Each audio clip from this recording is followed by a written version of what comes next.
कि इस समय देश में पत्रकार टीवी पे कॉमेडी कर रहे हैं तो कॉमेडियन को आके यहाँ पे उनका काम करना पड़ रहा है। नरेंद्र बनकर इस दुनिया में आए हैं तो आप दाभोलकर बने,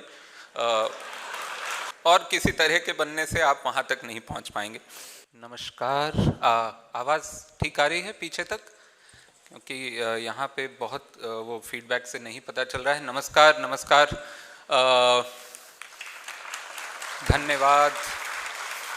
दो तीन चीज़ों के लिए मैं माफ़ी मांगना चाहूँगा, फिर मैं बात शुरू करूँगा। सबसे पहली ये कि मैं अपना व्याख्यान जो है हिंदी और अंग्रेज़ी में दूंगा, मराठी में नहीं दे पाऊँगा। हिंदी मेरी पहली भाषा है, मातृभाषा तो पंजाबी है।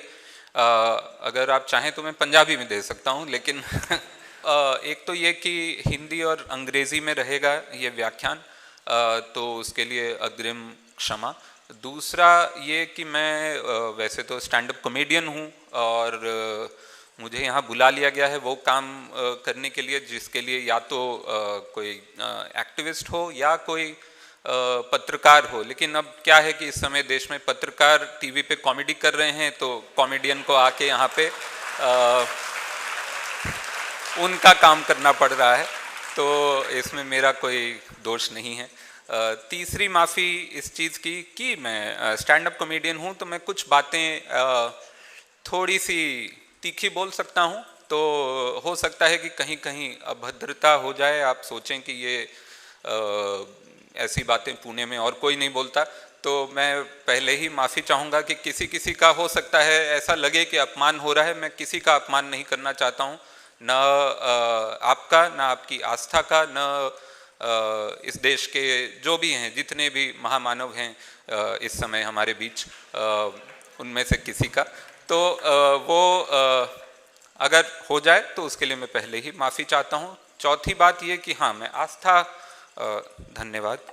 तो आस्था को लेकर जहाँ भी मैं बात करूँगा वहाँ मैं बीच बीच में आस्था शब्द बोल दूँगा, लेकिन वो अंधश्रद्धा की बात हो रही है। वो उस तरह की एक जो प्रसुप्त श्रद्धा कह लें, उसको प्रसुप्त आस्था कह लें, जिसमें कि कोई बहुत गहरा विचार नहीं है, जो समाज को तोड़ने के लिए इस्तेमाल होती है या लोगों को बांटने के लिए इस्तेमाल होती है, मैं उसकी बात करूँगा। तो दूसरी एक आस्था होती है जिसको कि बहुत सारे महापुरुषों ने इस्तेमाल किया है, जिसको लोगों को जोड़ने के लिए इस्तेमाल किया गया है। वो गाडगे महाराज हों, वो संत तुकाराम हों, वो अंधश्रद्धा निर्मूलन समिति जिस तरह से इस्तेमाल करती है अपनी चेतना को, अपने विवेक को और आस्था को साथ में रखकर विज्ञान के, तो उसको मैं कहीं भी उसके बारे में बात नहीं कर रहा हूँ। जहाँ भी मैं आस्था शब्द का इस्तेमाल करूँगा वो एक तरह की अंधश्रद्धा या सुपरस्टिशन की बात हो रही है। क्योंकि आस्थावान मैं भी हूँ, मैं इस चीज़ को लेकर बहुत आस्थावान हूँ कि समय बदलेगा, चीज़ें बदलेंगी। चीज़ें बदल रही हैं, बहुत लोग हैं जो कोशिश कर रहे हैं, उसमें से बहुत सारे लोग यहाँ बैठे हैं, बहुत सारे लोग यहाँ हैं और बहुत सारे लोग आपके बीच में हैं जो कोशिश कर रहे हैं और वो कोशिश बदलाव ला रही है। तो आस्था तो हम सब के अंदर है। किस तरह की आस्था है और उसका हम क्या करते हैं, उस पर ये पूरा अब आज का व्याख्यान है। तो सबसे पहली बात तो ये कि अगर आप नरेंद्र बनकर इस दुनिया में आए हैं तो आप दाभोलकर बने।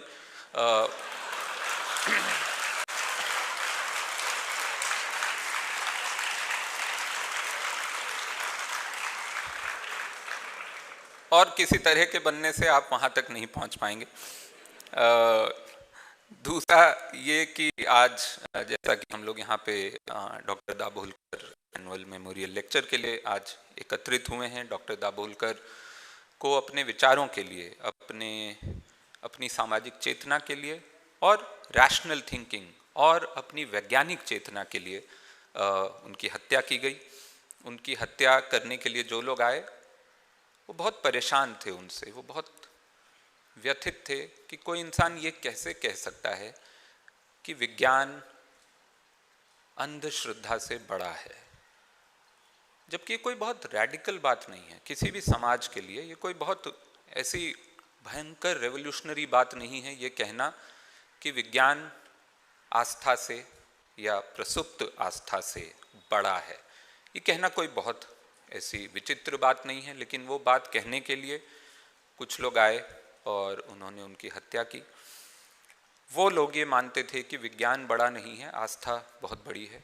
विज्ञान उसके सामने कुछ नहीं है, विज्ञान एक तुच्छ सी चीज़ है, आस्था बहुत बड़ी है। और अपनी बात प्रूव करने के लिए वो एक बंदूक लेकर आए। Gun powder 9th century China में वैज्ञानिकों ने बनाया। गन 12वीं सेंचुरी चाइना में कुछ और वैज्ञानिकों ने बनाई। 300 साल गन पाउडर था, गन नहीं थी। मुझे नहीं पता क्या कर रहे थे वो गन पाउडर का। किसी ने कहा होगा कि ये शब्द है गन पाउडर, इसमें पाउडर तो है हमारे पास, ये गन क्या होता है। किसी ने कहा होगा ये बनानी पड़ेगी, फिर उन्होंने बनाई। 12वीं सेंचुरी में गन बनी, उसका इस्तेमाल शुरू हुआ। 16वीं सदी में हिंदुस्तान में मंगोल लोग बंदूक लेकर आए। गोली मारने में और भी बहुत सारा विज्ञान लगता है। प्रोजेक्टाइल मोशन की समझ होनी चाहिए, काइनेटिक्स की समझ होनी चाहिए, थर्मोडायनेमिक्स की समझ होनी चाहिए, माइनिंग इंजीनियरिंग, फाउंड्री, और अल्टीमेटली आपके दिमाग के जो केमिकल हैं उनका एक इम्बैलेंस कोई क्रिएट करता है वैज्ञानिक पद्धति से, जिससे कि आपके अंदर इतना गुस्सा आए कि आप एक अहिंसक, एक वैज्ञानिक महात्मा की हत्या करें। तो वो इतना सारा विज्ञान अपने जेब में, अपने हाथ में, अपने दिमाग में लेकर आए ये बताने के लिए कि विज्ञान कुछ नहीं है। तो ये एक तरह से अपनी जान देकर भी डॉक्टर दाभोलकर ये प्रूव कर गए कि विज्ञान से ऊपर कुछ नहीं है। और उसके लिए मुझे लगता है हमेशा उनकी कही हुई बातें। और एक और चीज़ है, हत्यारे ना कभी ये नहीं समझ पाते हैं, कोई हत्यारा आज तक नहीं समझ पाया है जिसने भी किसी को उसके विचारों के लिए मारा है, वो आज तक नहीं समझ पाए हैं कि गोली से वो विचार नहीं मिटते, बल्कि वो और बोल्ड और अंडरलाइन हो जाते हैं। लोग उनको दोबारा बार बार जाकर पढ़ते हैं, बार बार जाकर सुनते हैं, बार बार उस रास्ते पर चलना चाहते हैं। तो बंदूक जो वो सोचते हैं एक इरेजर है, वो असल में एक परमानेंट मार्कर है, वो जानते नहीं हैं। अब इससे एक बात निकल कर आती है, ये जिस तरह से डॉक्टर दाभोलकर की जिंदगी हमने देखी, जो जीवन उन्होंने बहुत बहुत मेहनत से इस देश को दिया, इस समाज को दिया, और ऐसी बहुत सी कहानियां हैं, ऐसे बहुत से लोग हैं, हमेशा से रहे हैं हमारे बीच। तो एक चीज जो है, जो मानव सभ्यता में बहुत समय से है, ये जो क्लैश है फेथ और साइंस का, ये क्लैश कहाँ से आया है, ये क्लैश क्यों आया है, इस पे हम बहुत सारी मैं बातें करूंगा। लेकिन एक जो बेसिक डिफरेंस है, मेरा मानना है, फेथ जो है हमेशा से, और फेथ का जो कॉमर्शियल वर्जन है जिसको कि हम धर्म कहते हैं,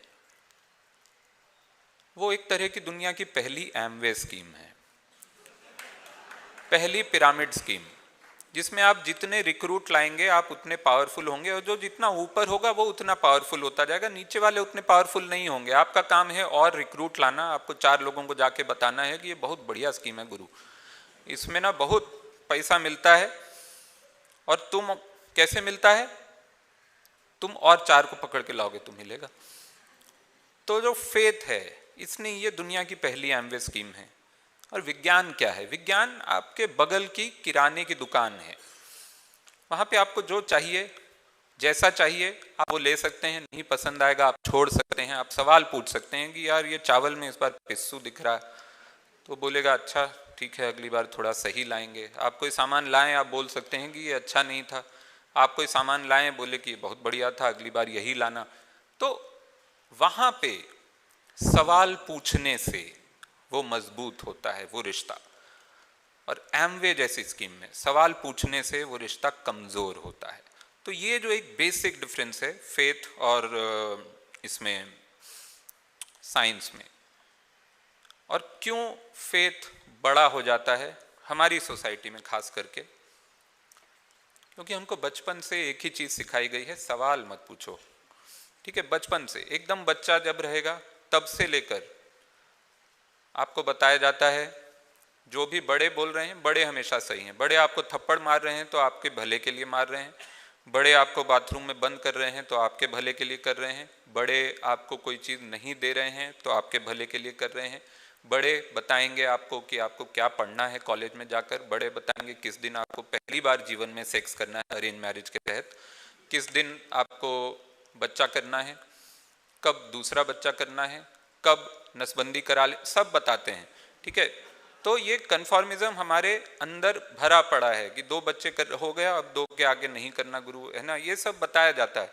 तो कन्फॉर्मिज्म हमारे एक तरह से जीन बदलना बड़ा मुश्किल है, लाखों साल लगते हैं, लेकिन मुझे लगता है हमारे जेनेटिक स्ट्रक्चर ही बदल दिए गए हैं सिर्फ कन्फॉर्मिज्म के नाम पे।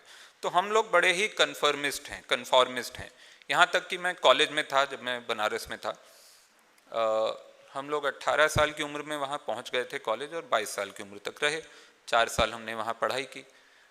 कॉलेज में 3rd ईयर तक जाके कुछ जो दोस्त बने, हम लोग फिल्में देखने जाते थे।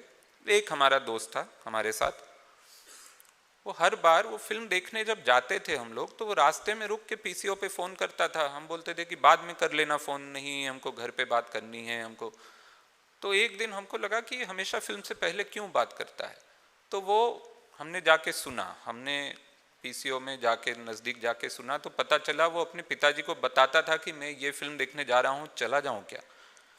20 साल की उम्र में वो लड़का बनारस से कानपुर फ़ोन करता था। उसके पिताजी पता नहीं क्या कर, अखबार पलट के रिव्यू देखते होंगे,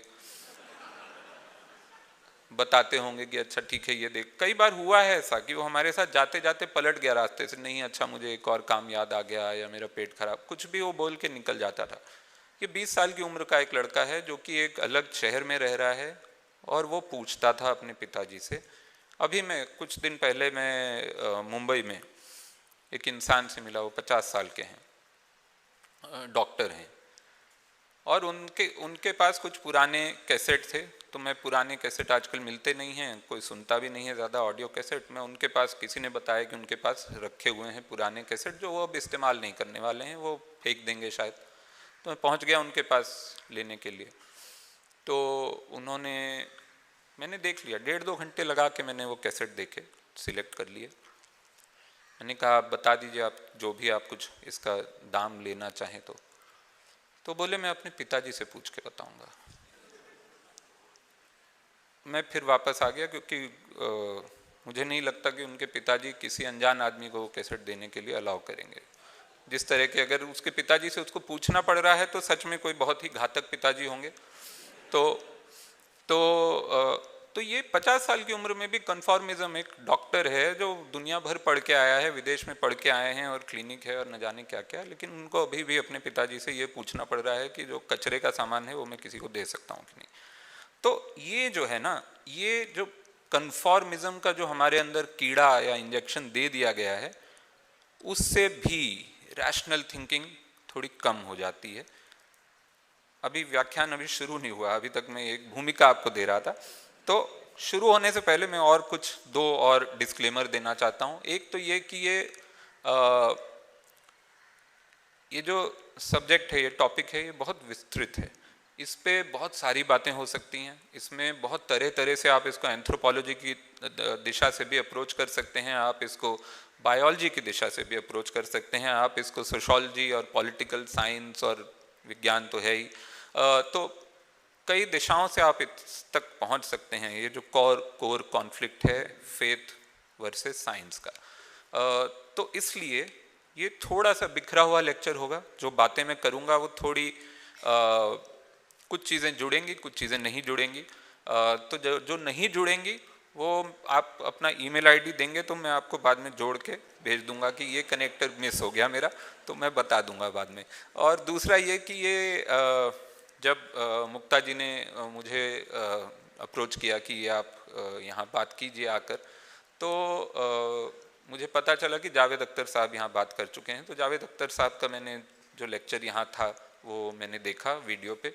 कितने लोगों ने वो देखा है जावेद साहब का, और आप लोग लाइव देखा था आपने कि वीडियो पे देखा है?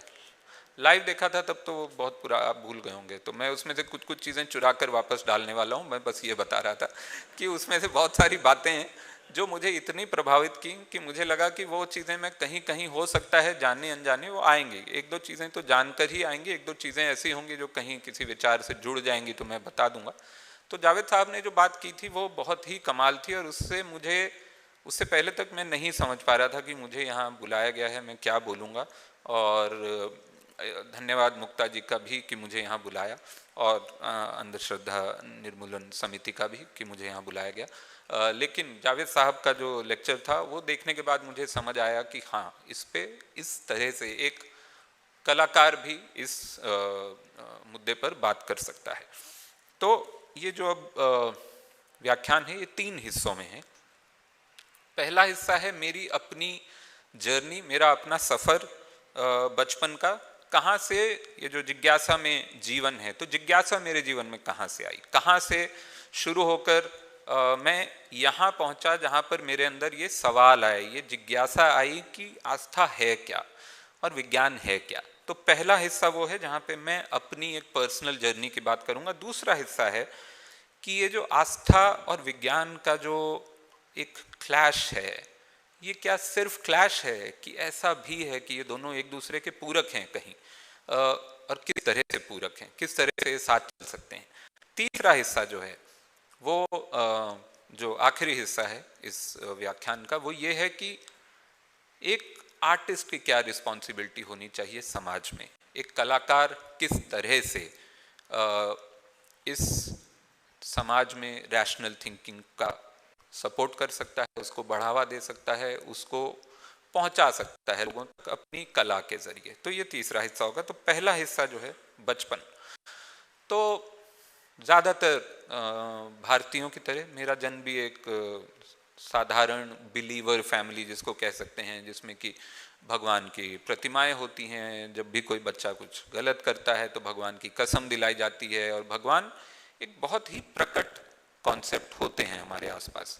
आपको लगता है कि भगवान हैं, आप मंदिर में जाते हैं तो आपके अंदर एक भावना आती है जो आपको बचपन से एक तरह से प्रोग्राम की गई है। कुछ चीज़ें हैं जो आपको लगता है कि हाँ, यहाँ पे आकर आपको पवित्र महसूस हो रहा है, या यहाँ आकर आपको शांति महसूस हो रही है। बचपन से जो हर भारतीय घर में ज़्यादातर जगहों पर ये एक तरह का एक माहौल दिया जाता है जहाँ पे आपको आस्था आपके लिए बहुत नेचुरल सी चीज़ होती है। फेथ एक बहुत नेचुरल चीज़ होती है। भगवान की उपस्थिति आपके जीवन में हर तरफ होती है। आप कुछ बुरा काम करते हैं तो आपको डराया जाता है कि भगवान देख रहे हैं, तो आप ऐसा न करें। आप कोई अच्छा काम करते हैं तो भगवान की तरफ से आपको तारीफ आपके माता पिता देते हैं या टीचर देते हैं कि ये भगवान की तरफ से ये शाबाशी है। तो ये हमेशा से हमारे घर में भी रहा। और साथ ही साथ क्योंकि मुझे कहानियों का बड़ा शौक था तो माइथोलॉजी पढ़ना, हमारी जो धार्मिक कथाएं हैं, माइथोलॉजिकल टेल्स हैं, वो पढ़ना, उसमें एक तरह का आनंद आता था। उसमें एक तरह के चित्र बनते थे दिमाग में कि हाँ, इस तरह के भगवान होते हैं। और 6-7 साल तक माइथोलॉजी पढ़ते पढ़ते वो चंदा मामा या इस तरह की जो पत्रिकाएं आती थीं जिनमें चित्र बने होते थे, भगवान का मैंने असली फोटो कभी नहीं देखा था। जो फोटो होते हैं जो मेरे रिश्तेदारों के थे, ऐसे ऐसे रिश्तेदारों के थे जो अब नहीं थे उस दुनिया में, लेकिन उनके फोटो थे। तो मुझे नहीं पता था भगवान दिखते कैसे हैं।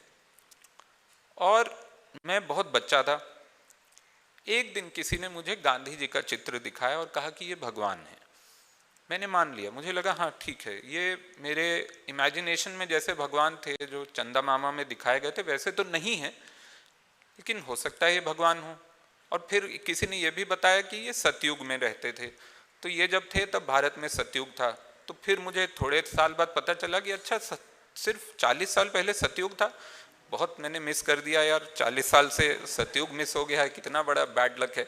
लेकिन मैंने माना कि ये गांधी जी भगवान है उस समय तक, क्योंकि हर अच्छा भाव आप भगवान के साथ जोड़ते हैं, तो गांधी जी के साथ लोगों ने वो जोड़ा हुआ था, तो मेरे लिए वो भगवान हो गए। फिर एक बार कहीं हम जा रहे थे, कर्फ्यू लगा हुआ था शहर में, हम स्टेशन पहुंचे, हरियाणा में एक शहर, और कर्फ्यू लगा था तो हम स्टेशन से फिर हम पैदल ही जा रहे थे मेरे मामा मामी के घर। और रास्ते में कहीं पुलिस ने बैरिकेड लगाए थे, पुलिस ने कहा कि आप अंदर हो जाइए, आप रोड पे मत दिखिए। तो किसी अजनबी घर में हमने शरण ली। उस घर में एक बहुत बड़ा एक पोर्ट्रेट लगा था ओशो का, और उसके ऊपर लिखा था रजनीश और नीचे लिखा था भगवान। तो मुझे लगा अच्छा ये हैं भगवान, ये तो फोटो है और ये लग भी रहे हैं जैसा मेरा जो इमेजिनेशन था। तो फिर मैंने माना कि अच्छा ये भी एक भगवान है। मैंने दो तो देख लिए, एक गांधी जी और एक ये, दोनों काफ़ी अलग अलग दुनिया के लग रहे हैं लेकिन हैं दोनों भगवान। तो यहाँ तक फेथ था। मैं ये कहना चाह रहा हूँ कि फेथ इतना गहरा था कि जो भगवान नहीं है वो भी भगवान लगने शुरू हो गए थे, क्योंकि दिमाग में एक इमेज थी कि भगवान हैं, और हैं मतलब हमारे बीच में हैं, और हमारे बीच में इतना है कि उनकी तस्वीर होनी चाहिए कहीं ना कहीं। फिर ये टूटा कैसे? धीरे धीरे। सबसे पहले जब किताबें पढ़ने का शौक था तो फिर माइथोलॉजिकल के अलावा और किताबें पढ़नी शुरू हुई। सबसे पहले एक बच्चे का दिमाग जाता है मिस्ट्री में, कॉन्स्पिरेसी थ्योरीज में। तो बर्मुडा ट्रायंगल के बारे में हमने पढ़ा। बर्मुडा ट्रायंगल जब पढ़ा कि उसमें वहाँ प्लेन गायब हो जाते हैं। फिर पढ़ा हमने पिरामिड हैं, एलियन ने बनाए हैं। फिर हमने पढ़ा कि वो मम्मी का रहस्य होता है, जो पिरामिड के अंदर जो मम्मी है वो किसी को वो शापित कर देती है, या इस तरह की चीज़ें थी। ये बड़ी मिस्टीरियस थी। तो वहाँ से समझ आया कि एक और दुनिया है जो भगवान के बाहर की है। हाँ, उस दुनिया में एलियन है लेकिन वो भगवान नहीं है, वो एलियन है, वो हमारे जैसे हैं, दूसरे प्लैनेट के मध्यवर्गीय एलियन होंगे। तो वो अपने अलग तरह से वो भी दुनिया को प्रभावित कर रहे हैं। तो एक और जीव है जो इंसान नहीं है और भगवान भी नहीं है, एक और जीव है दुनिया में। तो वहाँ से एलियन के बारे में पता चला। फिर और करते करते पढ़ना शुरू किया तो पता चला कि दुनिया में बहुत सारी मिस्ट्रीज हैं जो विज्ञान ने सॉल्व की हैं। धीरे धीरे पता चला कि अच्छा पिरामिड भी उतनी बड़ी मिस्ट्री नहीं है जितनी हमको बताई गई थी। उसके लिए तरीके लोगों ने थ्योरीज तो बनाई हैं कम से कम कि कैसे वो बने। कहाँ वो नदी के बहाव के साथ वो बड़े बड़े पत्थर लाते थे और फिर उन पत्थरों को वहाँ तराशते थे, फिर उनको चढ़ाते थे एक रैंप बनाकर। ये सब थ्योरीज आने लगी। तो समझ आया कि अच्छा मिस्ट्री भी है, कहानी भी है, लेकिन इस मिस्ट्री में अपने जो हमारी जो माइथोलॉजिकल कहानियाँ थी उनमें भी बड़ी मिस्ट्री थी, लेकिन उनको सॉल्व कर लिया गया था। ये मिस्ट्रीज थी जो हमारे बीच में घटित हो रही थी। ये वो मिस्ट्रीज थी जिसमें हम हिस्सा ले सकते थे। ये वो रहस्य थे जिसमें हमको भागीदार बनाया गया था। हमको वो रहस्य खुद सॉल्व करने थे। तो वहाँ से एक दिमाग चलना शुरू हुआ कि ये बड़ी मज़ेदार चीज़ है। फिर 21 सितंबर 1995 को एक घटना हुई हिंदुस्तान में। पूरे देश में खबर फैली कि गणेश जी की जो प्रतिमा है वो दूध पी रही है।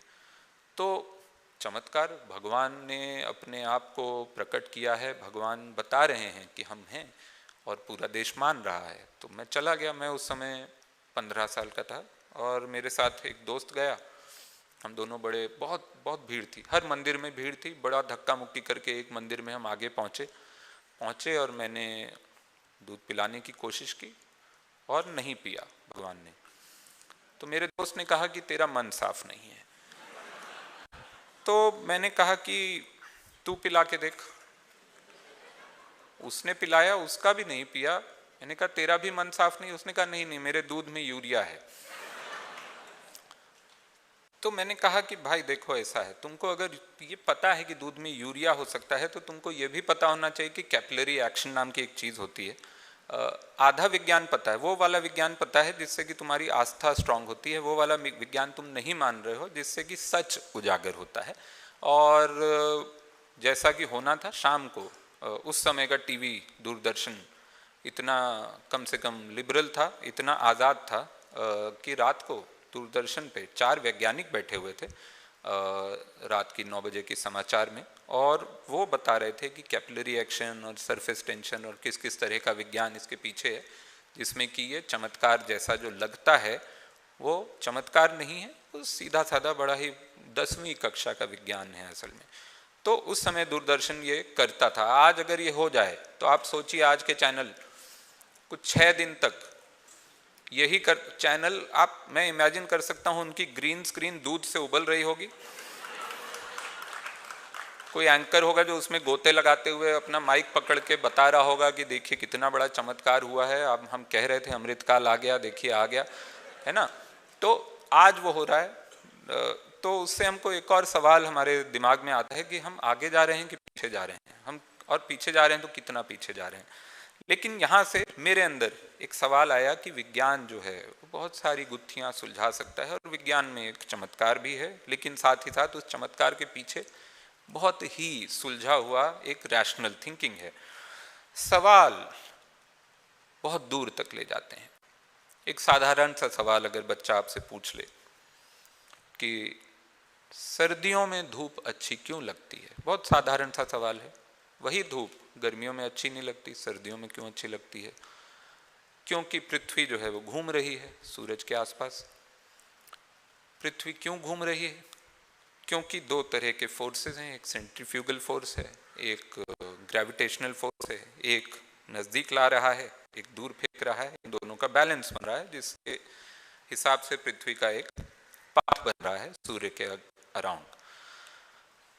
ग्रेविटेशनल फोर्स क्या होता है? किन्हीं भी दो मासेस के बीच में ग्रेविटेशनल फोर्स होता है। मास क्या होता है? मास वो होता है जो कि एक समय पर जब बिग बैंग हुआ, बिग बैंग भी अब थोड़ी पुरानी थ्योरी होगी, उसके बाद थोड़ी सी इवॉल्व थ्योरी आ गई है। बिग बैंग हमको स्कूल में पढ़ाई गई थी, लेकिन उससे एक और इवॉल्व, मतलब बिग बैंग में सिर्फ एक प्लेस होल्डर की तरह बोल रहा हूँ, लेकिन एक धमाका हुआ जिससे कि सारी की सारी एनर्जी मोमेंटम में बदल गई, और मोमेंटम मास होता है। ये पूरा का एक सिंपल सा सवाल कि सर्दियों में धूप अच्छी क्यों लगती है, से आप इस यूनिवर्स के ओरिजिन तक जा सकते हैं सिर्फ 4 स्टेप्स में। तो ये विज्ञान मुझे बहुत पसंद आने लगा। फिर धीरे धीरे मैं उस तरफ बढ़ा। ऐसा नहीं कि आस्था का हाथ पूरा पूरा छूट गया, लेकिन वो ज़्यादा आकर्षक लगने लगा। और उसके बाद फिर बहुत सारी चीज़ें, हमारे बचपन में बड़ी अच्छी अच्छी किताबें थी जो अब बहुत कम रह गई हैं। पराग, बालहंस, नन्हे सम्राट, इन सब में एक तरह की वैज्ञानिक चेतना, एक रैशनल थिंकिंग बच्चों को दी जाती थी दुनिया भर के रहस्यों के बारे में, और उन रहस्यों को किसी चमत्कार या किसी कॉन्स्पिरेसी थ्योरी से ना जोड़कर सचमुच के विज्ञान से जोड़ा जाता था, जिसका बहुत कंट्रीब्यूशन रहा है मुझे लगता है मेरे जीवन में, to build this rational thinking. अब आगे बढ़ें, दूसरा हिस्सा, फेथ वर्सेस साइंस। कहाँ से शुरू होती है ये कहानी? ये फेथ वर्सेस साइंस है कि फेथ विद साइंस है?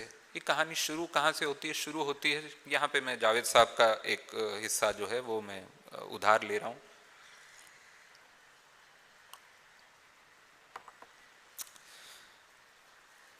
शुरू हुई बात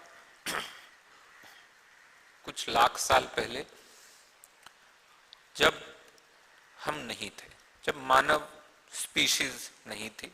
चिंपैंजी थे हमारे नियरेस्ट जो भी एंसेस्टर हैं, चिंपैंजी, गोरिल्ला, बेसिकली ये जो सिमियन शायद उनको कहा जाता है, सिमियन स्पीशीज।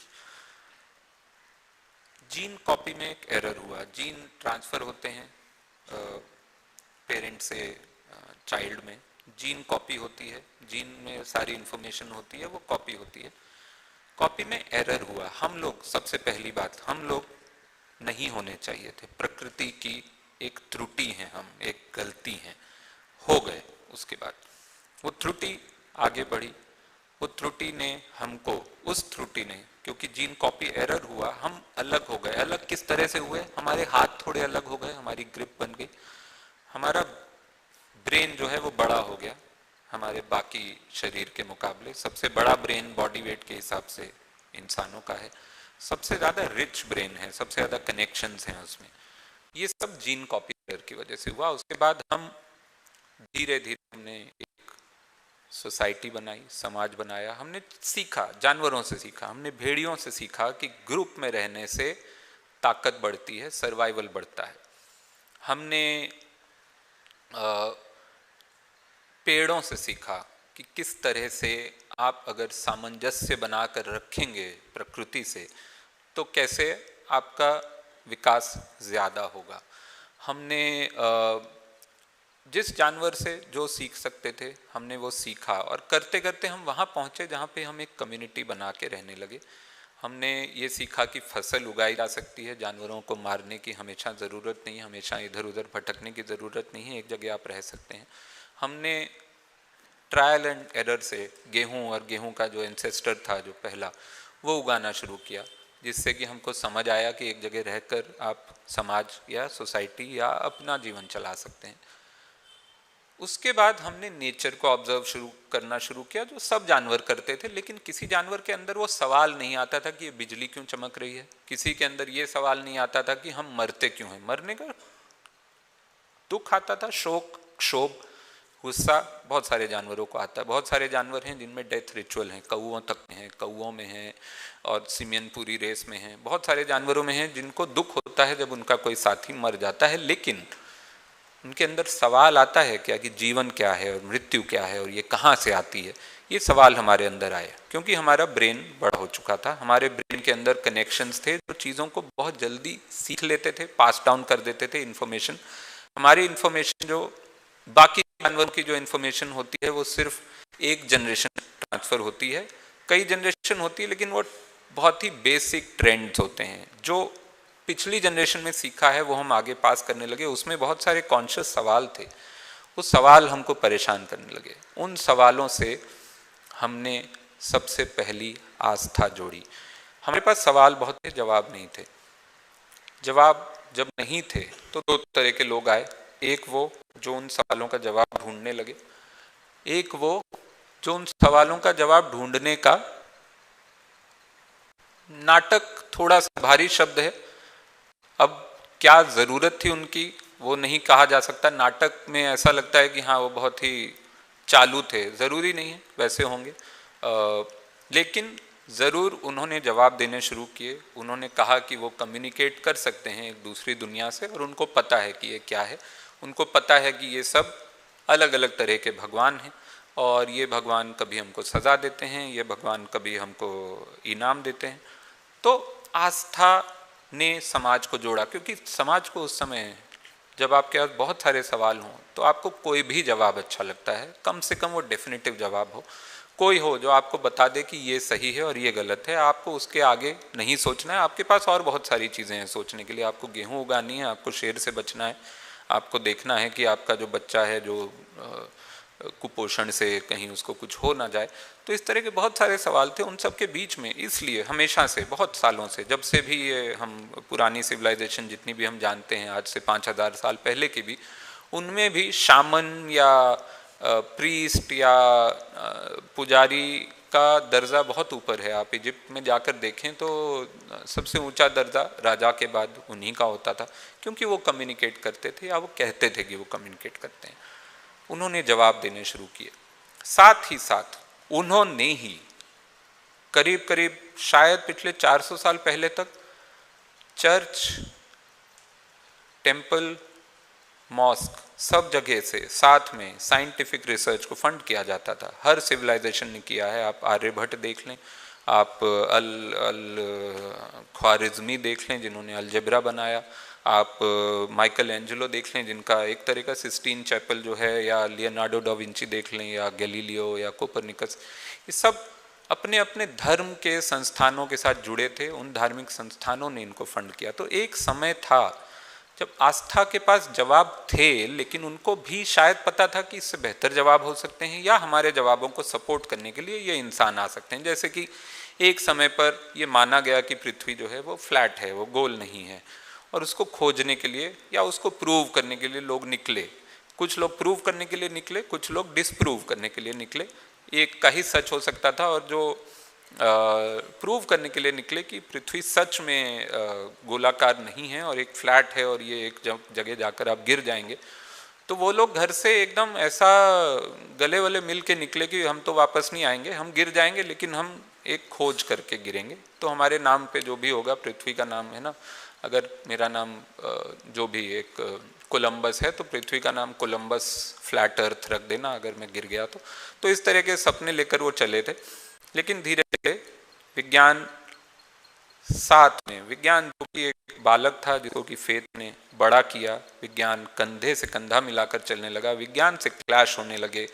एक टाइम पे फेथ ने उनको बोला कि अब तुम अपनी हद से बाहर जा रहे हो, तुमको सिखाना पड़ेगा। बहुत लोगों ने फिर वापस अपने शब्द वापस लिए, या अड़े या लड़े रहे और फिर कईयों को बहुत तरह तरह की चीज़ें झेलनी पड़ी, बहुतों को मृत्यु दंड दिया गया। पर चीज़ें बदली पिछले 300-400 साल में। पिछले 300-400 साल में कुछ चीज़ें हुई जिसके लिए आस्था तैयार नहीं थी। एंटीबायोटिक्स, सर्जरी, इंडस्ट्रियल रेवोल्यूशन और उसके अलावा जो भी आज हम जिसको मानते हैं कि कम्युनिकेशन की दुनिया या एयरप्लेन या यातायात के साधन जो बढ़े, इन सब चीज़ों ने अचानक से विज्ञान को बहुत बड़ा बना दिया। तो इस समय जो आप क्लैश देख रहे हैं जो पूरी दुनिया में चल रही है, सिर्फ हमारे देश में नहीं चल रही है, बहुत बड़ी क्लैश है इस समय, जो जिसको लोग बोलते हैं क्लैश ऑफ सिविलाइजेशन, बहुत लोग बोल रहे हैं, लेकिन मेरे हिसाब से ये clash of two basic beliefs है जो दोनों हमारे अंदर हैं। और वो दोनों कॉन्फ्लिक्ट सिर्फ आप बाहर नहीं चल रहे हैं, ऐसा नहीं है कि एक संस्थान दूसरे संस्थान से लड़ रहा है, हमारे अंदर हम लोग हर रोज लड़ रहे हैं। और ये क्लैश हमारी उन दो चीज़ों का है, उन दो चेतनाओं का है जिससे हम बने हैं, जिससे हम आज से 30,000 साल पहले या 50,000 साल पहले जो निएंडरथल पहला होमोसेपियन बना, उसकी जो शुरुआत थी और उसके अंदर जो कॉन्फ्लिक्ट था वो अब जाकर खुलकर सामने आया है। अब तक वो कॉन्फ्लिक्ट बड़ा शांत था, अब तक क्योंकि हम लोग बहुत सारी और चीज़ों में उलझे हुए थे, अब जाकर हमारे अंदर विज्ञान ने और आस्था ने, दोनों ने खुलकर यह आवाज़ अंदर से लगानी शुरू की है कि मैं हूँ इंसान, तुम नहीं हो, दूसरे वाले को कहना। तो वहां पे आकर हम अटके हैं। और इसके साथ ही अब जो दो तीन चीजें जो जावेद साहब ने, यहाँ मेरा जो पर्सनल व्यू है आस्था को लेकर, खास करके ऑर्गेनाइज्ड आस्था या ऑर्गेनाइज्ड रिलीजन जिसको कहते हैं, इसमें बहुत सारे पैराडॉक्स हैं। एक है सबसे पहला जो जावेद साहब ने बात की थी, हायर एनर्जी। कुछ लोग हैं जो बोलते हैं कि मैं तो भगवान में नहीं मानता लेकिन मैं एनर्जी को मानता हूँ, है ना। बहुत सारे लोग ऐसे हैं, बहुत सारे वैज्ञानिक, डॉक्टर, खास करके जो थोड़े पढ़े लिखे होते हैं, जिनको ये कहने में शर्म आती है कि मैं भगवान को मानता हूँ, वो उन्होंने एक यूफेमिज्म निकाला है, वो कहते हैं कि मैं तो हायर एनर्जी को मानता हूँ। कोई तो है, कोई ताकत है जो दुनिया चला रही है, जिसने दुनिया बनाई है। तो मेरे पास कुछ सवाल हैं। हायर एनर्जी कितनी हायर है, ये किस किस चीज को कंट्रोल कर रही है? क्या ये पूरी दुनिया को कंट्रोल कर रही है? क्या ये जितने भी क्राइम हो रहे हैं, जितनी भी बुरी चीजें हो रही हैं, क्या ये भी उसके ऑर्डर से हो रही हैं, या वो उसने छोड़ दिया है, सिर्फ जो अच्छे काम हैं दुनिया में वो हायर एनर्जी से हो रहे हैं? तो एक ही इंसान अगर दिन में मान लीजिए एक गरीब की रोटी छीनता है और शाम को वो वही रोटी किसी दूसरे गरीब को दे देता है, तो हायर एनर्जी ने इसमें से कौन सा काम करवाया है? सिर्फ दूसरा वाला। और पहला वाला काम उससे किसने करवाया है? अगर वो पहला वाला काम या तो उसने खुद किया है या हायर एनर्जी का एक नेगेटिव पोर्शन है उसने करवाया है, तो हायर एनर्जी पहली बात तो दो हो गई, तो उतनी हाई नहीं है, इतना उसका कंट्रोल नहीं है। अगर आप कहें कि ठीक है, दो भी मैं मान लेता हूँ, अब जो तीसरा काम है, मान लीजिए वो आदमी दोनों में से ना अच्छा कर रहा ना बुरा, वो सो रहा है, उस पे कौन सी एनर्जी? फिर कोई लेजी हायर एनर्जी है जो बोल रही है कि मैं तुम्हारा सोना कंट्रोल करती हूँ। अच्छा वाला वो करवा रहा है, बुरा वाला वो तीसरा करवा रहा है। फिर इस तरह से फिर तो 50-100 हायर एनर्जी हो जाएंगी।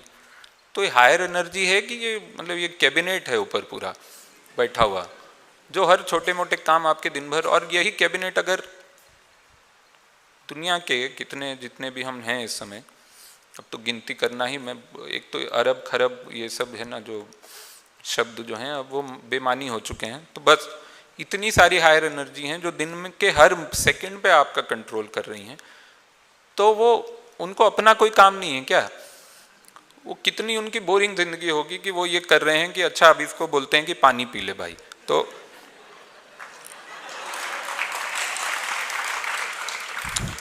तेरा गला सूख रहा, पानी पी। तो ये किस तरह की हायर एनर्जी? पहली बात तो ये है। दूसरा जो सेंट्रल पैराडॉक्स है किसी भी धर्म का, ऑर्गेनाइज रिलीजन का एक सेंट्रल पैराडॉक्स है जिसका जवाब आज तक कोई नहीं दे पाए। मैंने बहुतों से पूछा है, उन लोगों से जो हिंसक नहीं है, वरना मैं आपके सामने नहीं खड़ा होता। तो बहुत सोच समझ के पूछता हूँ मैं पहले टेस्ट करता हूँ कि हिंसक तो नहीं है। तो वो टेस्ट मैं आपको नहीं बताऊंगा।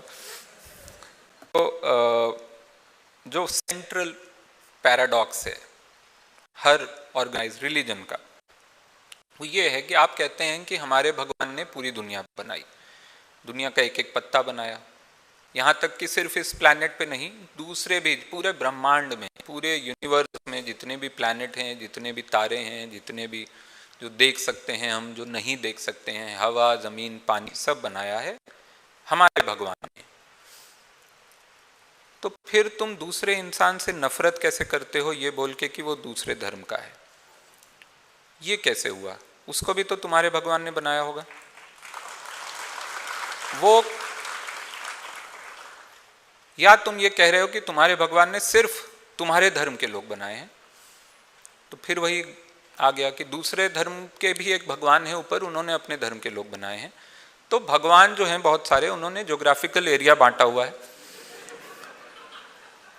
सिर्फ देश के हिसाब से नहीं, शहर के हिसाब से नहीं, मोहल्ले के हिसाब से नहीं, मार्केट के एक ही मॉल में ये 4 दुकानें जो हैं ये एक भगवान ने बनाई हैं, फिर वो 2 उसके ठीक बगल वाली दुकान है वो दूसरे भगवान का कंट्रोल है उस पर, फिर ऊपर एक और दुकान है वो किसी और भगवान का कंट्रोल है। तो ये चल क्या रहा है? अगर आप मानते हैं, और अगर आप, मैं आपकी आस्था की पूरी इज्जत करता हूं, अगर आप ये मानते हैं कि पूरी दुनिया का हर इंसान आपके भगवान ने बनाया है, उसका मतलब है कि वो जो दूसरे धर्म का इंसान है, आप मान लीजिए आपके भगवान ने बनाया, बस वो कोई और रास्ते से वहां तक जा रहा, तो आप उससे नफरत क्यों करते हैं? आप उसको अपने साथ मिलाने की कोशिश, या उसके विरुद्ध किसी भी तरह की खबर आए तो उस पर आप विश्वास कर लें, फेक न्यूज आए उस पर विश्वास कर लें, आप उसको तोड़ना चाहें, आप उसको मारना चाहें, ये कैसे हो रहा है? और ये हर धर्म के साथ हो रहा है। हर धर्म ये कह रहा है कि दूसरा वाला ठीक नहीं, हम ठीक, हम बहुत बढ़िया हैं क्योंकि हमको हमारे भगवान ने बनाया, बनाया उनको भी है लेकिन उतना सही नहीं बनाया है, शायद हम ठीक कर देंगे। तो ये जो पैराडॉक्स है, इससे एक चीज खुल के सामने आती है। लोग कहते हैं कि God has created us in his और हर इमेज, भगवान ने हमको बनाया है अपनी ही छवि में। इस बात से ये समझ में आता है कि असल में हमने भगवान को बनाया है अपनी छवि में। We have created God, that's why our gods are sometimes as angry or as generous or as clueless as us sometimes।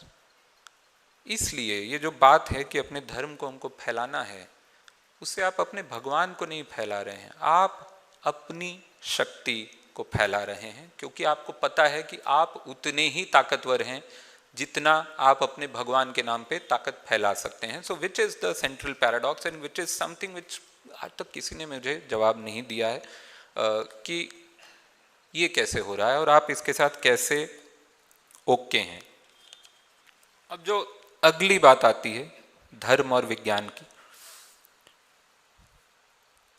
धर्म ने एक समय पर, जो मैं कह रहा था, काफ़ी समय तक फेथ साथ साथ चला।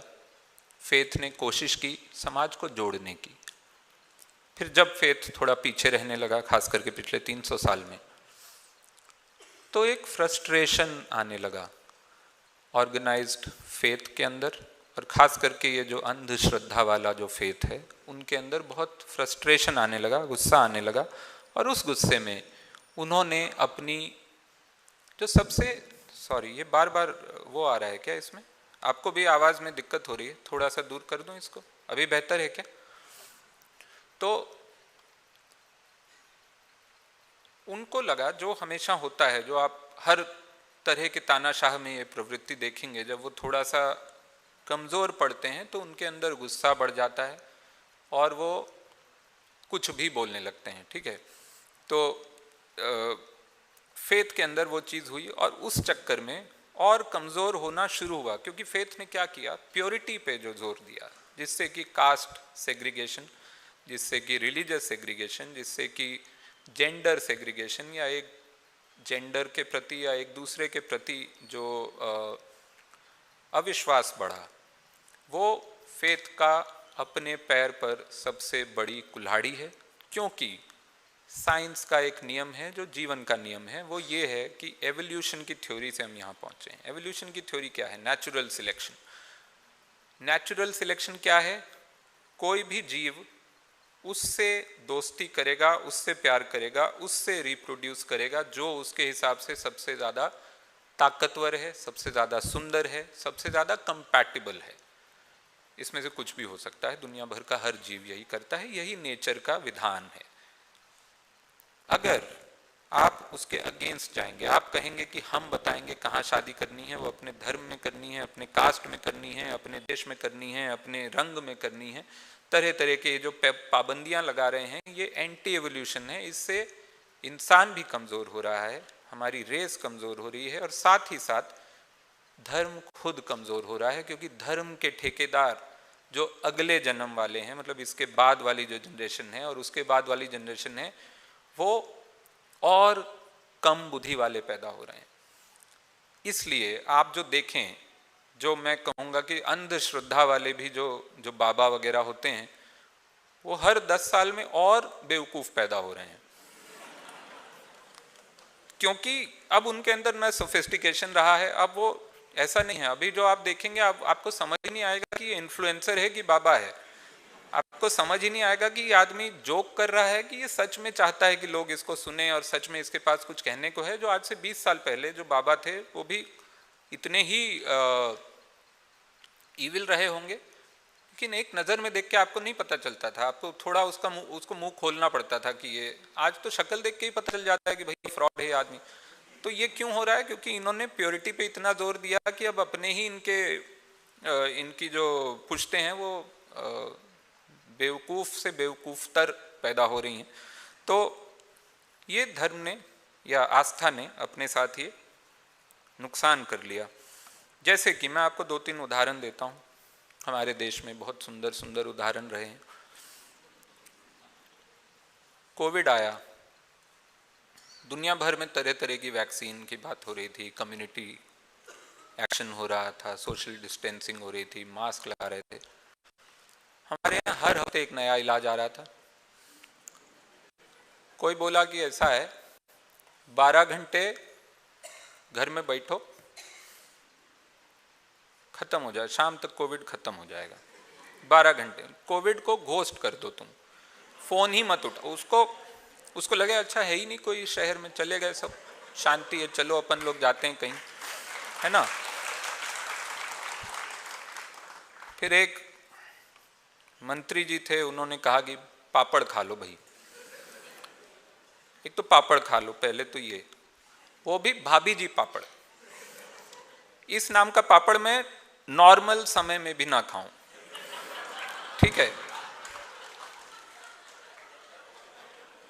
कोविड के समय में मैं भाभी जी पापड़, मैंने नाम ही नहीं सुना कभी। लिज्जत पापड़ बोल देते तो मैं खा लेता, कोविड नहीं भी ठीक होता, मज़ा तो आता ना। वो बोले भाभी जी पापड़ खा लो।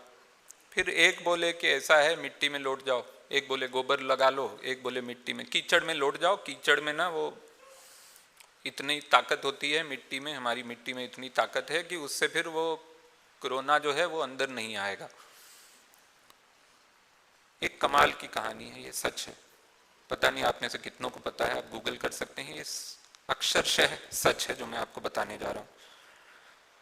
गोवा में एक इंसान, कोविड के ठीक बीच में, हाँ बहुत भयंकर कोविड चल रहा था उस समय, एक इंसान सुबह उठा,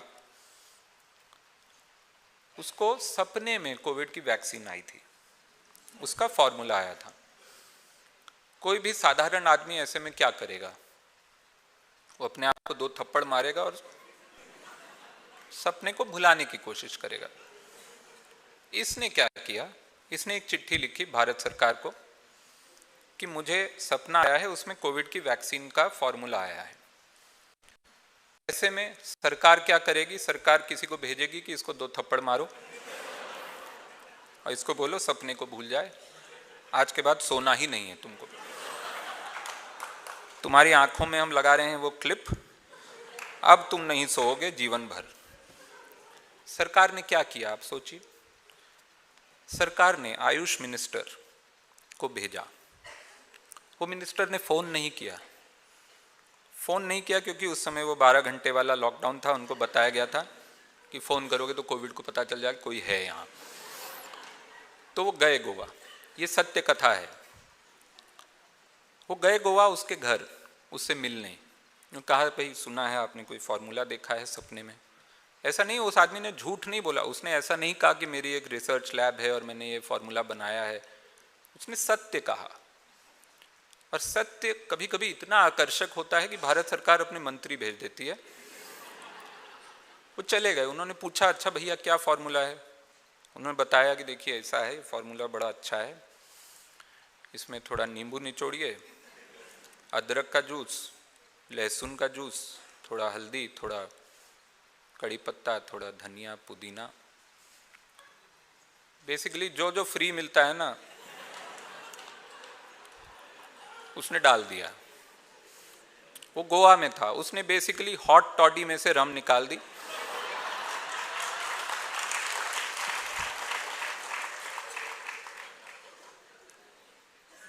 मिनिस्टर ने बोला सही है, बढ़िया लग रहा है, तो इसमें क्या ही बुरा होगा, अच्छा है, चलो टेस्ट कर लेते हैं। तो वो भेजा गया, सरकार ने वो लैब में भेजा वो फॉर्मूला टेस्ट करना। ये पूरा पूरा सच है, इसमें कुछ भी झूठ नहीं। ये हुआ कोविड के बीच में। तो दुनिया के बाकी देशों ने कोविड को वैक्सीन से हराया है, कम्युनिटी एक्शन से हराया है, सोशल डिस्टेंसिंग से, किसी ना किसी तरह की रैशनल थिंकिंग। हमने उसे जलील करके भेजा है यहाँ से।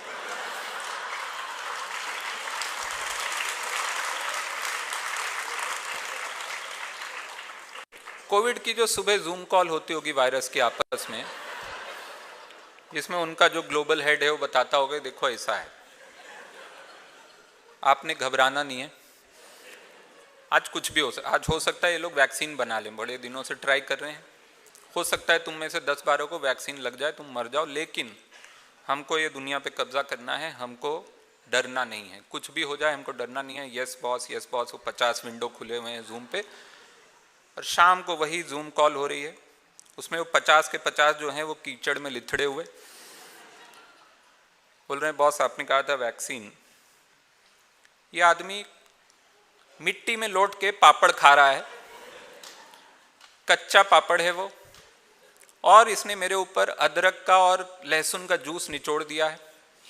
मैं नहीं रह सकता इस देश में, हमको यहाँ से निकाल लो भैया। हाँ, हम कहीं भी चले, हम वैक्सीन के लिए तैयार हैं। हमको तुम एस्ट्राजेनेका की जो लैब है, उस लैब में जो वैट है जिसके अंदर ये वैक्सीन बन रही, उसमें डाल दो, मैं कीचड़ नहीं सह सकता। तो इस तरह से हमने कोविड को भगाया यहाँ से। अब जो आखिरी हिस्सा है, आर्टिस्ट की क्या जिम्मेदारी है ऐसे समय में। आर्टिस्ट क्या कर सकता है? बहुत सारी चीज़ें कर सकता है। सबसे पहली बात, फिर से मैं ओरिजिन ऑफ ह्यूमैनिटी पे जाता हूँ। एक जीन जो होता है, जीन कॉपी एरर से जो आया है।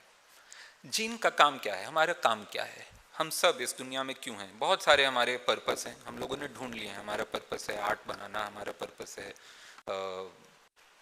फसल उगाना, हमारा पर्पस है सभ्य समझदार रैशनल लोगों को चुप कराना, हमारा पर्पस है मिनिस्टर को गोवा भेजना किसी के सपने के लिए। एक मार्टिन लूथर किंग थे जूनियर, जिन्होंने कहा था आई हैव अ ड्रीम, और एक ये है गोवा वाला। दो लोग हैं दुनिया में जिनको सपने आए, उसमें से एक के सपने ने दुनिया को बदला और एक के सपने ने मिनिस्ट्री को बदल दिया, बट बहुत बढ़िया। पर जीन का काम क्या है? जीन का काम एक ही है। जीन में हार्ड कोडेड क्या चीज़ है? कोई भी चीज़। जीन में ना विज्ञान हार्ड कोडेड है, ना आस्था हार्ड कोडेड है। जीन में सिर्फ एक चीज़ हार्ड कोडेड है, survival and multiplication. Basically multiplication, survival उसका सेकेंड पार्ट है। मल्टीप्लिकेशन, जीन क्या चाहता है? मैं फैलूं। ये चीज़ क्यों है उसके अंदर, ये अभी भी वैज्ञानिक नहीं बता पाए, लेकिन वो खोज रहे हैं। विज्ञान की सबसे बढ़िया बात क्या है? वो हमेशा खोजता है, हमेशा सवाल पूछता है। विज्ञान जैसे कि faith is a journey from, doubt से शुरू होती है बट जवाब मिलता है। डाउट से क्लैरिटी का सफर है फेथ।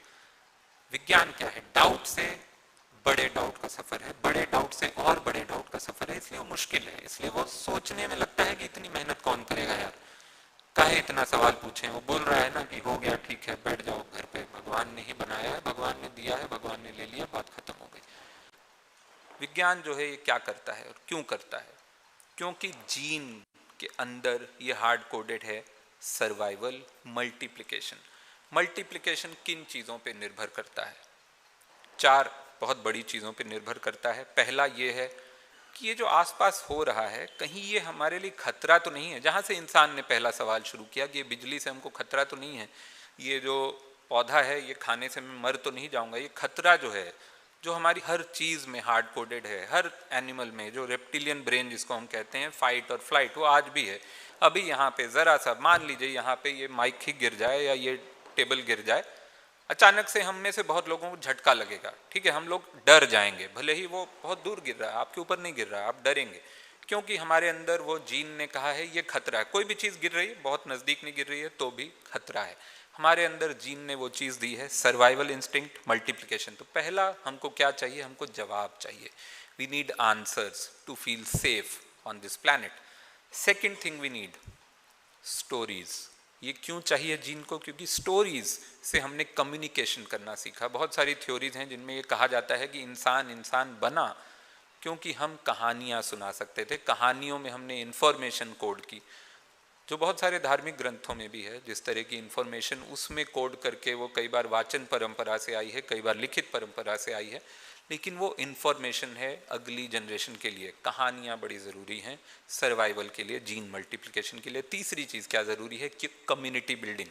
कम्युनिटी में आप सर्वाइव कर सकते हैं। इंसानों ने देखा कि भेड़िए कैसे सर्वाइव कर रहे हैं, भेड़िए झुंड में रहते हैं, इसलिए वो शेर से भी नहीं घबराते हैं। उनका पूरा झुंड मिलकर, शेर अकेला चलता है, शेर को भगा देते हैं। भेड़ियों से हमने ये सीखा, भेड़ियों से हमने सही चीज़ें भी सीखी और गलत भी सीख ली। ये नहीं समझे हम लोग कि भेड़िए जाके ये नहीं बोलते हैं कि जाके हिरन को कि तुम भी भेड़िया बन जाओ, ये नहीं बोलते हैं। हम लोग बोलने लगे, वो हमारा कम्युनिटी का अपना एक स्टूपिड सेंस है, but community. The third thing, community again part of survival. And the fourth thing, very very strange but true, what we need for survival is a sense of surrender. Surrender से क्या होता है? Surrender से हमारी nerves काम होती हैं। हमको लगता है कि हाँ, हम यहाँ बैठ सकते हैं, ये चीज़ हमको सहारा देती है। वो सरेंडर हमारे लिए बहुत ज़्यादा ज़रूरी है। इसीलिए हमने भगवान, आस्था, धर्म, बहुत सारी चीज़ें बनाई, लेकिन वही सरेंडर आपको असल में ध्यान से देखें तो विज्ञान देता है। हम बस उसको सरेंडर नहीं मानते। अगर आपको मान लीजिए बुखार हुआ, आप तुरंत पैरासीटामोल लेते हैं, डोलो लेते हैं, जो भी लेते हैं। बहुत आप गोवा से हैं तो आप जानते हैं, आपको नींबू वींबू ले लेते हैं। लेकिन सरेंडर आपको तुरंत आपके अंदर डर नहीं आने देता है। आपको पता है बुखार हो गया, 100 हो गया, 101 हो गया, तुरंत गोली लेंगे, सुबह तक ठीक हो जाएगा, ये सरेंडर है। बहुत सारी विज्ञान की चीज़ें, आप इस कुर्सी पे बैठे हैं, आपके अंदर ये डर नहीं है कि वो गिर जाएगी, क्योंकि वो वैज्ञानिक तरीके से बनी है। आप यहाँ पे बैठे हैं, ये छत बनी है, आपको कोई भी डर नहीं है किसी भी तरह का, ये सब विज्ञान है। विज्ञान ने हमको ऐसी ऐसी चीज़ें दी हैं जो हम सोच भी नहीं, कई बार हमको पता भी नहीं चलेगा। यहाँ पे बहुत सारे लोग, मतलब अगर इस धरती पे, अब तक मैं एक रैंडम नंबर बोल रहा हूँ कि मान लीजिए 500 खरब लोग रहे हैं जब से निएंडरथल से लेकर अब तक जो रहे हैं, जो इंसान रहे हैं या इंसानों के पूर्वज रहे हैं, उनमें से भी बहुतों को ये पूरी जिंदगी नहीं पता होगा, जबकि ये बहुत ही साधारण सा वैज्ञानिक तथ्य है कि हमारी आंखें 3D नहीं देख सकती। ये जो 3D आपको दिख रहा है, जो मुझे दिख रहा है, ये 3D नहीं है। हमारी आंखें सिर्फ 2D देख सकती हैं। ये दो अलग कैमरे हैं। एक कैमरे से कोई भी आप 3D बना सकते हैं क्या? एक कैमरे से आप कोई भी फोटो ले लें, दुनिया भर का कितना भी एडवांस कैमरा हो, क्या वो 3D लगता है? आपको 3D चश्मा लगाना पड़ता है। वो 3D चश्मा जो फिल्म को 3D बनाता है, वो 3D चश्मा हमारे अंदर है, लेकिन वो चश्मा असल में नहीं है। वो चश्मा एक इक्विपमेंट नहीं है, वो चश्मा सिर्फ हमारा ब्रेन है और उसके दो नर्व्स हैं, जो इन दो 2D इमेजेस को, जो दोनों आँखों से दो अलग 2D इमेज बन रहे हैं, उनको वो स्टीरियोस्कोपिक विजन जिसको हम कहते हैं, वो ब्रेन उनको जोड़ के, दो इमेजेस को जोड़ के हमको आभास देता है कि हम 3D इमेज देख रहे हैं। ये कितनी कमाल की साइंस है, ये कितना कमाल का विज्ञान है, लेकिन हम नहीं जानते। लेकिन विज्ञान हमारे अंदर है और उसको हमने सरेंडर, जैसे कि इस विज्ञान को हमने पूरी तरह से, हम इसके सामने नतमस्तक हैं, हमको पता भी नहीं है, इतना ज़्यादा हम इसके अंदर हैं कि हम दुनिया को 3D मान रहे हैं, वो सच नहीं है। तो ये चार चीज़ें जो हैं, जवाब, कहानियाँ, कम्युनिटी और सरेंडर, ये बहुत ज़रूरी हैं एक जीवन में आपको नॉर्मल सेफ महसूस करने के लिए, जीन मल्टीप्लिकेशन के लिए। अब आप ध्यान से देखें तो ये दोनों चीज़ें असल में आस्था भी देती है, विज्ञान भी देता है। ये दोनों, ये चारों चीज़ें आस्था भी देता है, विज्ञान भी देता है, दोनों अलग अलग तरह से देते हैं। विज्ञान जो देता है, अगर जवाब देता है तो वो मुश्किल जवाब देता है, उसके लिए मेहनत करनी पड़ती है। आस्था जो है आसान जवाब देती है।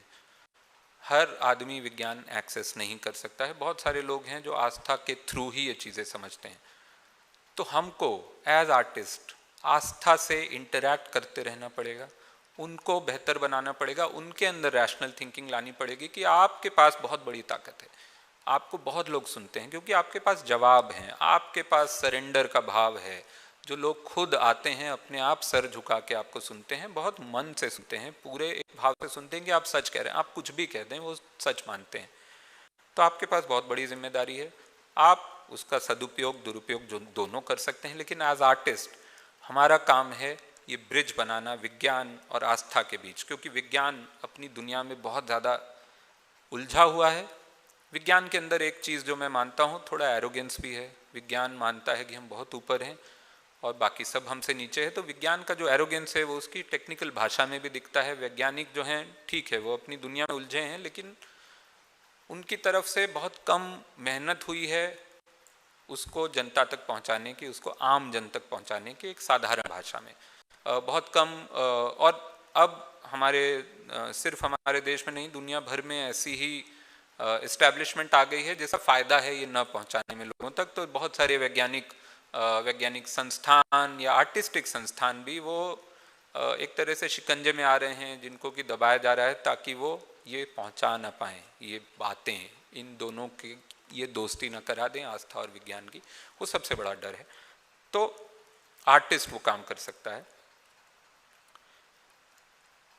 और आर्टिस्ट एक और काम कर सकता है, वो है कि लोगों को ये समझाना कि एम्पैथी, कंपैशन, प्यार उतनी ही ताकतवर चीज़ें हैं जितनी रैशनल थिंकिंग है। अगर आप प्यार से बात करेंगे, अगर आप एम्पैथी से बात करेंगे, अपनी आर्ट में वो लाएंगे। जो एम्पैथी आप भले ही मंटो पढ़ लें, अमृता प्रीतम पढ़ लें, काफका पढ़ लें, जो अलग अलग तरह से दुनिया को देख रहे हैं, अलग अलग तरह से इंसानी कंडीशन को देख रहे हैं, सब में एक कंपैशन है और वो कंपैशन आपको एक बेहतर इंसान बनाता है। वो आर्ट की ताकत है, क्योंकि आर्ट एक तरह से निर्दलीय होता है, बाकी दोनों अपने अपने दल में हैं। कला जो है और कलाकार जो है वो निर्दलीय है।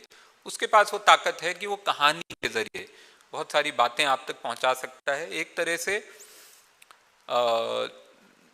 तटस्थ होकर, जिसमें कि लोगों को ये नहीं लगे कि ये कोई एजेंडा लेकर आ रहा है। और आपका एजेंडा कुछ होना भी नहीं चाहिए। आपका एजेंडा ये नहीं होना चाहिए कि मैं इस चीज़ को उठा दूं और उसको गिरा दूं। आपका एजेंडा ये होना चाहिए कि मानवता उसमें है कि नहीं। और मैं अपनी बात खत्म करूंगा एक ऐसे ही उदाहरण से, जो एक आर्टिस्ट का एक कहानी थी, बहुत फेमस नॉवेल है अल्बर्ट कामू का, द प्लेग नाम से। द प्लेग में एक गांव है, एक टापू है, उसमें प्लेग फैल जाता है, बहुत लोग मर रहे हैं। ज़्यादातर लोग जो भाग सकते हैं उस टापू से वो भाग जाते हैं, बचते हैं कुछ लोग। उनमें से खास करके ये दो लोग, एक प्रीस्ट और एक डॉक्टर, दोनों अपनी अपनी तरह से लोगों की सेवा कर रहे हैं। डॉक्टर जितना भी किसी को बचा, दोनों को प्लेग हो सकता है। प्लेग बहुत ही ज़्यादा संक्रामक बीमारी है और दोनों को हो सकती, दोनों मर सकते हैं। दोनों के पास ऑप्शन है कि चले जाएं वहाँ से, दोनों वहाँ रुके हुए हैं, दोनों लोगों की सेवा कर रहे हैं अपनी अपनी तरह से। कोई मरने वाला होता है तो प्रीस्ट आके उसको एक तरह से ये जो भी अंतिम पूजा है वो कर देता है, कुछ उसको बता देता है कि अगली दुनिया कैसी होगी या जो भी बताना है, या डॉक्टर के साथ मिलकर मदद करता है, किसी को उठा के कहीं पहुंचाना है, दवा देनी है, ये दोनों मदद कर रहे हैं। एक दिन जो प्रीस्ट है वो डॉक्टर से पूछता है कि भाई ऐसा है, मैं तो ये भगवान की सेवा मान के कर रहा हूं, मुझे तो इसका पुण्य मिल रहा है, तुम यहां क्यों टिके हुए, तुम क्यों नहीं चले गए? तो वो डॉक्टर जो कहता है वो बड़ा जरूरी है मेरे लिए। वो डॉक्टर कहता है because I am a human and human beings are decent people, that's his only answer. हम अच्छे लोग हैं, हम बेहतर लोग बन सकते हैं हमेशा, हम समझदार लोग हैं, चेतना हमारे अंदर है, विवेक हमारे अंदर है, रैशनल थिंकिंग हमारे अंदर है, इसको सिर्फ हमको समझना है और सामने लाना है। धन्यवाद।